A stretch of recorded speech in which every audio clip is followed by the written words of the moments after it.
Real conjuring. What struck them at 3 a.m.? A cold Rhode Island farmhouse sits under a black sky and something knocks. Harrisville, 1971. The Perron family carries boxes inside and senses the house watching. They would live here nearly a decade, and their story would inspire a movie. That film is The Conjuring, but tonight you get the family's version first. Footsteps start where no one stands, crossing boards in rooms the girls just left. Doors slam without hands, then drift open like someone changed their mind. Whispers ride the hallways, as if a conversation continues when you enter. Blankets tug at ankles, then smooth themselves, like a polite thief at work. The Perrons say some presences felt curious, even protective. Others felt territorial, heavy, and wrong. Local gossip already had a favorite villain, a woman named Bathsheba Sherman. She lived in the area in the 1800s and later became the rumor. Neighbors whispered witch, baby killer, curse. The paperwork is colder. No trial record, no conviction, just allegations. The legend grew because fear loves a name. The Perrons moved into a house with history and a neighborhood already telling a story. Strangeness escalated. Brooms wandered from where they were placed and reappeared in corners. A sour smell of rot drifted through rooms, then vanished mid-breath. Coins clinked onto the floor from nowhere, winking in the dust. Objects stacked neatly toppled when no one watched. Carolyn Perron kept notes because patterns felt like proof. Her daughters learned the sound of a hallway sigh. They also learned that nights can stretch longer than clocks allow. When the living can't settle the dead, the living call experts. Ed and Lorraine Warren arrived to interview, bless, and observe. The couple cataloged the family's accounts and tested the waters with prayer. A medium was consulted. Plans formed for a séance, not a spectacle, but a targeted probe. The year was 1974, and everyone involved understood the risk. The goal, find who or what claimed the house. Andrea Perron, the eldest daughter, later described that night as a line crossed. She says her mother's voice sharpened into something not her own. Furniture scraped the floor as if pushed by a crowd that wasn't there. A chair slid, bodies lunged, people shouted prayers. Andrea says her mother's body was thrown and nearly didn't come back. That account is the family's memory, repeated with the gravity people reserve for trauma. When it ended, the Perrons banned further sessions. Whatever answers they hoped to force from the dark felt too costly. Question for you: witchcraft or folklore? Type witch if you think a human curse stained the place. Type folk if you think a name became blame and fear did the rest. We will pin the results and fact-check the strongest claims in a follow-up. Life didn't stop after the séance. Bills needed paying, homework demanded tables, and winters came hard.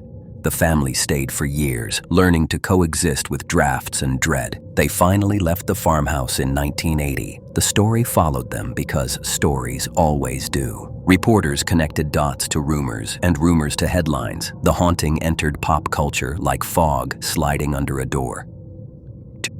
Years later, The Conjuring gave the legend a wide screen and louder speakers. The movie captured the feel of dread, then adjusted timelines for drama. Composite scenes tightened the narrative, and villains crystallized for clarity. Hey, wanna play hide and clap?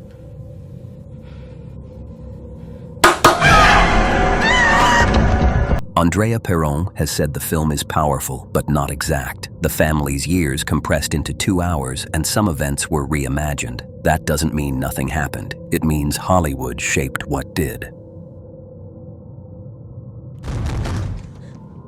Skeptics pressed the case on hard ground. No police file proved a crime of the supernatural. No lab test bottled a ghost. Bathsheba's legend still lacks a conviction in any court record. Even sympathetic investigators admit that much of this remains unproven. They ask for photographs, logs from neutral witnesses, measurable data. Believers answer with scars you can't swab and nights you can't graph. And so the argument lives where most hauntings live, between testimony and evidence.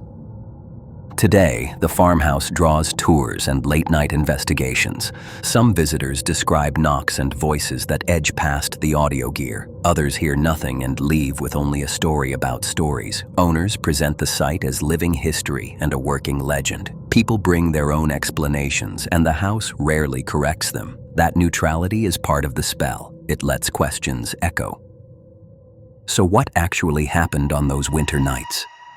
The Perrons say many presences roamed the rooms, some curious, one hostile. They linked the darkest presence to Bathsheba because the name fit the fear. The records point to a human woman whose life became a myth. Both truths matter. The one that kept a family awake and the one filed in archives. If you hold them together, the story becomes what most legends are, a braid of memory, rumor, pain, and place. Listen to this detail that sticks even for skeptics. When blankets tug their way to the floor, the air feels thin. When you return them to a sleeping child, the room feels heavier. No instrument proves that feeling, but the person who carries it doesn't forget. Hauntings often live there in the weight of experience. Not all mysteries end with a headline that convinces everyone. Sometimes the closing act is simply endurance. If you visit, respect the site and the people who live near it. These are real families, not movie sets. History is delicate, and grief is older than the house. Take what you need from the tour, then leave the rest in the dark. That's where it belongs. The question we opened with remains sharp. What struck them at 3 a.m.? If you believe Andrea's account, it was something that learned their names.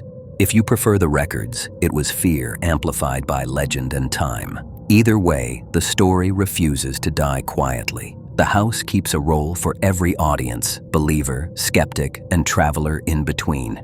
You now know what the family said, what the papers say, and where the gaps sit. Choose your corner, but don't forget the middle. Most ghosts live there. Before you go, drop your verdict. Witch or folk, and why? Tell us what single clue convinced you. If you want more cases handled with the same respect and rigor, subscribe. This is Night 1 of our 10 Nights of Terror. Next, a century-old case where a ghost helped solve a murder. Tap the bell so you don't miss it, and share this with someone who swears the film told the whole story. We'll keep digging. You keep the lights on.